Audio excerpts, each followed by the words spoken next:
अस्सलामुअलैकुम and welcome class. मैं हूं आपका टीचर सैयद बहुत। हम पढ़ रहे हैं फर्स्ट ईयर मैथमेटिक्स। आज डिस्कस करने लगे हैं एक्सरसाइज 1.3 की क्लास नंबर 3 को, जिसमें हम डिस्कस करेंगे D Moivre's theorem. So I highly recommended you before our starting कि आप क्लास 0, 1 और 2 ज़रूर देखो।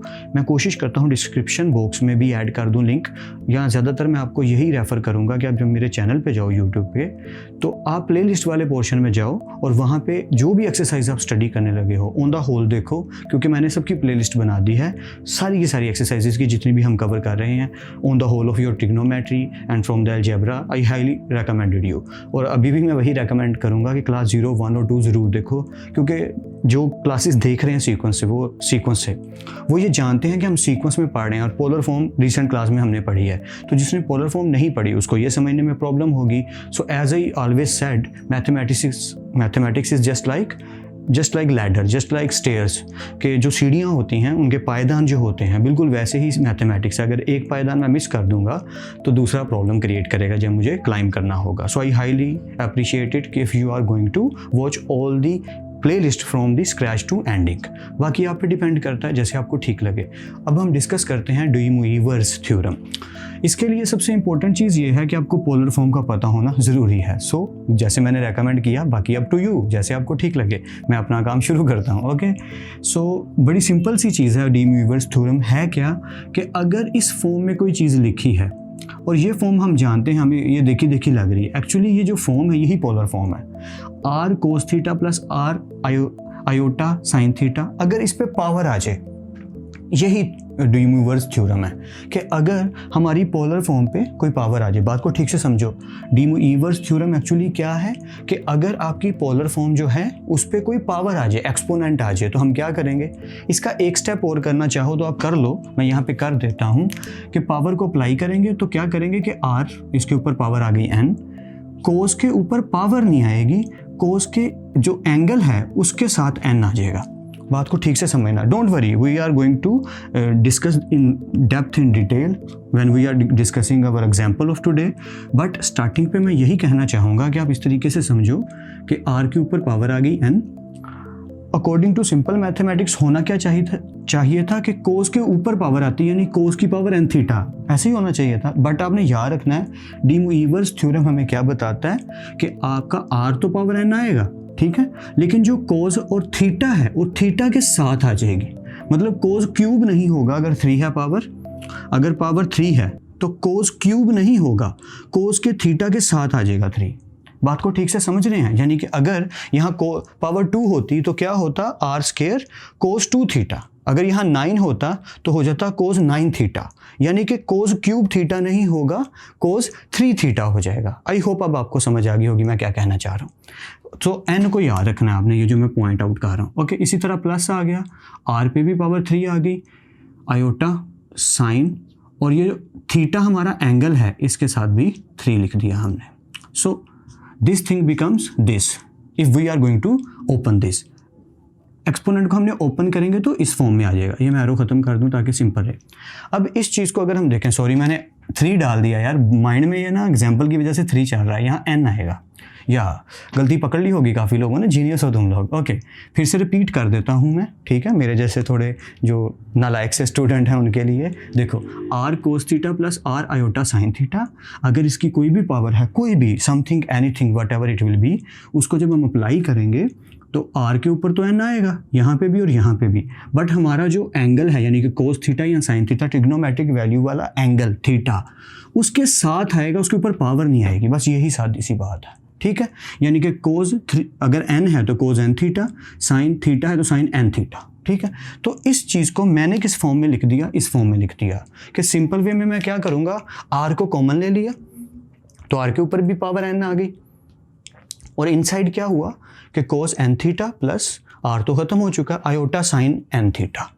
फिर से रिपीट करूं? ओके, आर क्योंकि मैंने कॉमन ले लिया। अच्छा, अगर ये स्टेप करो तो और ज़्यादा इजी हो गया, क्योंकि अगर इस स्टेप से मैं आर की पावर एन को कॉमन ले लूँ, ये 2 चीज़ें हैं ना, आर की power n cos n theta plus r की power n iota sine theta, तो ये 2 चीज़ें हैं। तो इसमें से अगर मैं आर की पावर एन को कॉमन ले लूँ तो ये चीज़ बन गई।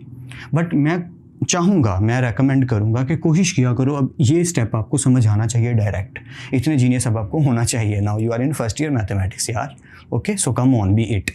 अब हमने क्या किया कि r की पावर n को कॉमन ले लिया, जिससे क्या हुआ, ये हो गया कोस n theta plus iota sine n theta. I hope ये क्लियर हो गया हो। अगर किसी को थोड़ी सी भी कन्फ्यूजन हो रही है, so I highly recommended you video को पीछे करके ज़रूर देखो, क्योंकि इसका अच्छे से ठीक से समझ आना ज़रूरी है। ओके, बस इस चीज़ को हम कहेंगे कि ये हमारा क्या है, ये हमारा है डी मोइवर्स थ्योरम। या अब हम बात करते हैं एग्जाम्पल नंबर 5 की। Literally telling you this example is so much important according to your exam point of view. Exams के पॉइंट ऑफ व्यू से एक्सरसाइज से भी ज़्यादा इंपॉर्टेंट है ये, ठीक है। सो एग्जाम्पल नंबर 5 को जब मैं डिस्कस करने लगा हूँ आपसे, तो बात बड़ी सादी सी है कि अब जितना अब तक पढ़ा है ना एक्सरसाइज 1.3 का, वो सब यूज़ होने लगा है। इसीलिए मैं कहता हूँ कि सीक्वेंस में सारी क्लासेस देखो। मैंने लेक्चर के स्टार्ट पे भी आपसे यही कहा, अभी भी वही कहूँगा, प्लेलिस्ट प्ले किया करो, सीक्वेंस में सारे लेक्चर्स को देखा करो, आप ही के लिए प्रेफरेबल है। ऐसा नहीं कि मेरे चैनल के वीडियोज़ को सीक्वेंस में देखो, मैं ये चाहता हूँ कि आप सीखो अच्छे से, चाहे किसी भी मैथमेटिक्स टीचर से पढ़ो, मैथमेटिशियन से पढ़ो, no problem. Literally telling you, मकसद आपको सीखना, आपको सिखाना, आपका पढ़ना है कि आप सीख पाओ, मकसद तो ये है। तो एक अच्छा मेथडोलॉजी, अच्छी अप्रोच ये है कि आप फिर सीक्वेंस में देखो, क्योंकि अगर कोई चीज़ें मिस हो जाएंगी तो आपके लिए प्रॉब्लम होगी। बस इसीलिए मैं बार बार बताता रहता हूँ, otherwise there is no need. Okay, बाकी अप टू यू। शुरू करते हैं। एग्जाम्पल है square root 3 plus iota and power is 3। अगर आयोटा के साथ कुछ नहीं है तो आयोटा के साथ क्या है, 1, ये तो हम जानते हैं, ठीक है। अब हमने क्या देखा कि पावर मिल गई, तो हम शुरू करते हैं अकॉर्डिंग टू पोलर फॉर्म। जैसे मैंने यहाँ पे स्टेटमेंट खुद से बना के लिख दी। मे बी ये बुक में एग्जाम्पल में ये वाली स्टेटमेंट ना लिखी हो, ये मैंने खुद से क्रिएट किया। जैसे मैं बता चुका हूँ कि मैं की बुक लिख रहा था, तो कुछ ऐसी हरकतें मैंने खुद से की हुई हैं। शुरू करते हैं। As we know about polar form, या as we know that about polar form which is r cos theta plus iota r sin theta. It means कि जो वैल्यू आयोटा के साथ लिखी है वो r sin थीटा है। देखो मैं इसके ऊपर अगर लिख दूं तो कैसे लिखूंगा, स्क्वायर रूट 3 प्लस आयोटा, और आयोटा के साथ क्या पड़ा है, 1। तो अगर आप इस चीज़ को एज ए पोलर फॉर्म देखो, एज ए पोलर फॉर्म, तो ये जो चीज़ है स्क्वायर रूट 3, ये हो गया r cos थीटा, प्लस का साइन आया, आयोटा आया, और ये जो 1 है ये हो गया r sin theta according to polar form, ठीक है। So according to polar form, so हम वही करेंगे, हम लेट कर लेंगे। So let square root 3 as r cos theta. अब आपको समझ आ रही होगी हमने पोलर फॉर्म पहले क्यों पढ़ा, या okay. And 1 is r sin theta. I hope यहाँ तक तो क्लियर है, क्योंकि इसको मैं पुट करूँगा तभी तो मैं अप्लाई कर सकता हूँ ना ये डी मोइवर्स थ्योरम। या सो लेट्स कंटिन्यू। फिर से रिपीट कर देता हूँ। इसको टेक किया इक्वेशन को, इसकी जगह ले लिया r cos थीटा और 1 की जगह ले लिया r sin थीटा। सादी सी बात है, आयोटा के साथ जो लिखा है उसको r sin थीटा ले लेना है, और प्लस से पहले जो लिखा है उसको r cos थीटा ले लेना है। सिंपल बात है। नाउ अब हमने इसको लेट करने के बाद इस इक्वेशन को दोबारा लिखा और अप्लाई कर दिया क्या, डी मोइवर्स थ्योरम। यहाँ पे लिख दीजिए बेशक कि इस स्टेप के बाद मैंने क्या किया, applying D Moivre's theorem. Writing के लिए माजरत, क्योंकि मुझे पता है कि काफ़ी लोगों को समझ आ रही है, बस रफ सा लिखा है यार, ये थ्योरम है माशाल्लाह। एम साहब को क्या हुआ, okay. So applying D Moivre's theorem जब अप्लाई करेंगे तो क्या होगा, ज़रा देखो कि स्क्वायर रूट 3 की जगह हमने लिख दिया r cos थीटा। अब अप्लाई करने लगे हैं, ठीक है, और आयोटा अपनी जगह पे, और आयोटा के साथ क्या है, 1, तो उसकी जगह क्या आ गया, r sin theta. I hope यहाँ तक क्लियर है। Just replace this with this, nothing else, just replace this with this.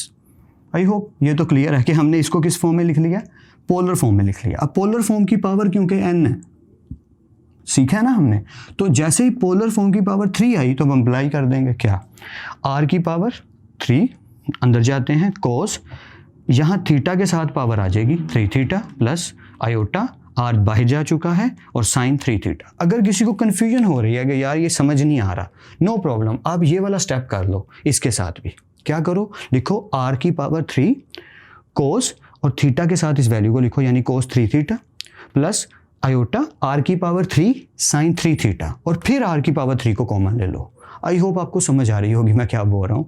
मैंने डायरेक्ट इसलिए किया क्योंकि अब आप इस लेवल पे आ चुके हो कि आप ये स्टेप कर सकते हो, ठीक है। और इस स्टेप को स्किप करने का मार्क डिडक्ट नहीं होगा एग्जाम में, I assure you, don't worry. लेकिन अगर आप करना चाहो तो it's a very well done way, वो अच्छा वे है कि आप सारे स्टेप्स पूरे करते हो। ये habit banana, literally telling you, ये बहुत अच्छी हैबिट है कि आप अगर सारे स्टेप्स करते हो। ओके, फिर से रिपीट करता हूँ। इसको हमने लिखा पोलर फॉर्म में, तो फर्स्ट वैल्यू √3 हो गई r cos theta plus iota as it is, और आयोटा के साथ जो 1 जो मैंने बताया, जिसके साथ कुछ नहीं होता उसके साथ 1 होता है, सो वो 1 हो गया r sin थीटा। क्योंकि पावर आ गई है पोलर फॉर्म पे तो अप्लाई कर देंगे, r की पावर हो जाएगी 3 और अंदर हो जाएगा कोस थीटा के साथ वो वाली पावर लिखेंगे 3 थीटा प्लस आयोटा, r बाहर जा चुका है, साइन थीटा के साथ वो पावर लिख देंगे 3 थीटा। बस यही इंपॉर्टेंट बात याद रखने वाली है कि 3 थीटा हो जाएगा, साइन क्यूब थीटा नहीं होगा। फिर से रिपीट करता हूँ, बस यही बात याद रखने वाली है कि साइन क्यूब थीटा नहीं होगा, साइन 3 थीटा हो जाएगा। अगर 2 होता तो 2 थीटा लिखते, 9 होता तो साइन की पावर 9 ना लिखते, साइन 9 थीटा लिखते। बस यही डी म्यूवर्स लॉ है, डी म्यूवर्स थ्योरम है। ओके, यहाँ तक हम पहुँच गए। लेकिन एग्जाम्पल को करने के लिए अब हमें रिक्वायर्ड क्या है, यानी इसे हमने सॉल्व करके आंसर निकालना। तो कैसे निकालें? ओके, देखते हैं कैसे निकालें। हमें आर रिक्वायर्ड है, आर हो गया भाई साहब, यहाँ क्या रिक्वायर्ड है? आर रिक्वायर्ड है। और कौन रिक्वायर्ड है? और थीटा रिक्वायर्ड है। ओके, तो अब आपको समझ आ रही होगी हमने पोलर फॉर्म पहले क्यों पढ़ी है। जी हाँ, आई होप सो कि आप गेट कर पा रहे हैं मेरी बातों को। अब हमें आर चाहिए और थीटा चाहिए, क्योंकि हम पोलर फॉर्म डिटेल से पढ़ चुके हैं और वहाँ सीख चुके हैं कि आर किसके इक्वल होता है, थीटा किसके इक्वल होता है। तो इसको इजीली फाइंड कर सकते हैं हम, यू नो दैट, या इसकी हेल्प से हम सारा काम कर लेंगे। देखो ज़रा, so as r is equal to √a² plus b², our modulus of complex number, या एज यू रिमेंबर दैट, क्योंकि सारी चीज़ें जुड़ी हैं। So modulus of complex number क्या होता है? रियल पार्ट का स्क्वायर प्लस इमेजिनरी पार्ट का स्क्वायर, एंड रियल पार्ट क्या है? √3, सो √3 का स्क्वायर प्लस इमेजिनरी पार्ट क्या है? 1 का स्क्वायर। सिंपल। सो ये √3 का जो स्क्वायर है ये इस स्क्वायर रूट से कट गया, 3 से बाहर तशरीफ ले आए, 1 का स्क्वायर इज 1, √3 प्लस 1 ये क्या हो जाएगा? √4, जो कि किसके इक्वल आएगा? 2 के। तो समझ आ रही है, इजी है। या इसको मैं थोड़ा सा स्पीड से इसलिए बता रहा हूँ क्योंकि ये तो अब आपको आता है। आई होप सो कि ये आपको क्लियर होगा। जिसे नहीं है पिछली क्लासेस देखो, पिछली एक्सरसाइज को ज़रूर देखो। ओके, एज थीटा का भी फॉर्मूला हमें पता है, tangent inverse y/x, and y क्या है हम जानते हैं। इमेजिनरी पार्ट को हमने y के तौर पे कंसीडर करना है और रियल पार्ट को हमने x के तौर पे कंसीडर करना है। वी हैव डिस्कस्ड, या इसको हम डिटेल से डिस्कस कर चुके हैं अब तक। ओके, सो y हमारा क्या है? 1, और रियल पार्ट यानी x हमारा क्या है? √3, and tangent inverse 1/√3 is equal to 30 degree. तो ये तो सिंपल हो गया। r भाई साहब यहाँ पे आ गए 2 और थीटा भाई साहब यहाँ पे आ गए 30 डिग्री। तो हमारा तो काम तकरीबन ख़त्म हो गया। बस वैल्यूज़ को पुट करेंगे और अपना काम हो जाएगा। सो यहीं से कंटिन्यू करते हैं। r की पावर 3 यानी कि r की जगह पुट कर दिया 2 की पावर 3। एक चीज़ और मैं यहाँ पे रुक के बता दूँ, I know I board you in so many times, लेकिन ये बतानी बातें ज़रूरी होती हैं। अगर आप कॉमन नहीं लेते, इस वे में अप्लाई कर देते हो। मैंने क्या बोला ज़रा सुनो। अगर आप ये फॉर्मूला लिखते हो और r की पावर n आयोटा, ऐसे ही इसी फॉर्म में r की वैल्यूज़ भी पुट कर देते हो और n की वैल्यूज़ भी पुट कर देते हो, यानी थीटा भी पुट कर देते हो। सारी वैल्यूज़ इस फॉर्म में अगर आप पुट कर देते हो, no problem, literally answer same आएगा। जिनको मेरी बात समझ आ रही वेल एंड गुड, जिन्हें नहीं आ रही वो कोशिश करें मेरी बात को दोबारा सुनने की, वीडियो को पीछे करें, क्योंकि अगर मैं बार बार रिपीट करता रहूँगा वीडियो की लेंथ बढ़ जाएगी, उसका फ़ायदा नहीं है। ठीक है, मैंने सिर्फ इतना कहा है, मैं फिर रिपीट करने लगूँ, एक दफ़ा कर देता हूँ कि अगर आप इसमें r की वैल्यू और थीटा की वैल्यू और n की वैल्यू, n ये है, r ये है, थीटा ये है, ये पुट कर देते हो इस फॉर्मूले के अकॉर्डिंग यहाँ पे, तो भी आपका आंसर सेम आएगा। बाकी अप टू यू, ठीक है। लेकिन मैं किस मेथड से करवा रहा हूँ? इस मेथड से, कि ये स्टेप मैं स्किप करके डायरेक्ट इस पे जंप कर रहा हूँ। 2 की पावर 3, r की वैल्यू पुट कर दी हमने, cos 3 एज इट इज, और थीटा की वैल्यू भी पुट कर दी 30 डिग्री, या प्लस आयोटा साइन 3 और ये थीटा की जगह आ गया 30 डिग्री। बाकी सारी चीज़ें सेम है, ये देखो ना, साइन 3 ये साइन 3, ये cos 3 ये cos 3, और थीटा की जगह पुट कर दिया। आई होप यहाँ तक तो 100% क्लियर होगा। कंटिन्यू करते हैं।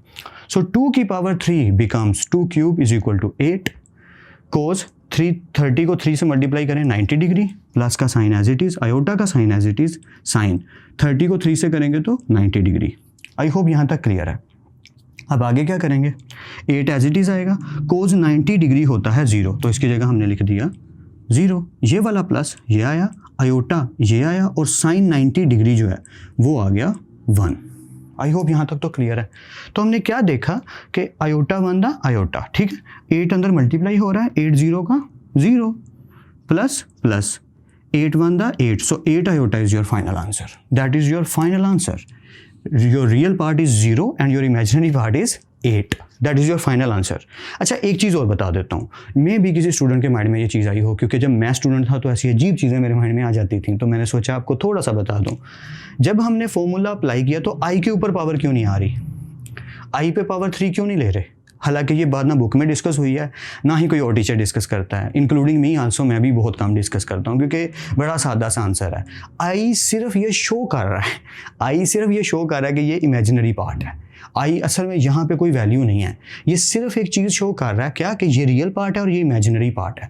That's it. So this is actually just a denotation, just a signal to sign up to show us the value is like what is the definition of value. ये सारी चीज़ें वो हमें बता रहा है कि ये वैल्यू किसके अंदाज में है, is like imaginary not real, and this is real because इसके साथ आयोटा नहीं है। सो यहाँ आयोटा एक्चुअली वैल्यू नहीं है, आयोटा जस्ट एक डिनोशन है, जस्ट एक सिग्नल है, इग्निशन है, जो हमें बता रहा है कि ये जो पोर्शन है ये इमेजिनरी पार्ट वाला है, क्योंकि इसकी हेल्प से तो सारा क्वेश्चन हो रहा है।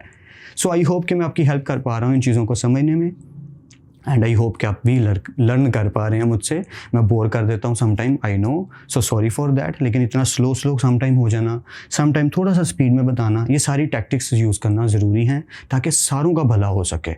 मेरे बाबा अक्सर कहते हैं कि फ़ायदा वही है जो सबका हो, और मेरी अम्मी भी अक्सर यही बात कहती हैं कि जो सिर्फ अपने बारे में सोचता है वो खुद गर्ज होता है, वो समझदार नहीं होता। तो हमने सबका सोच के चलना है हमेशा ज़िंदगी में, जब भी कोई काम करना है सभी का सोचना है। खुदा आप सबको खुश रखे, बहुत मेहनत करते रहिए, ठीक है, लेकिन स्मार्ट वर्क के साथ। अल्लाह हाफिज़ क्लास।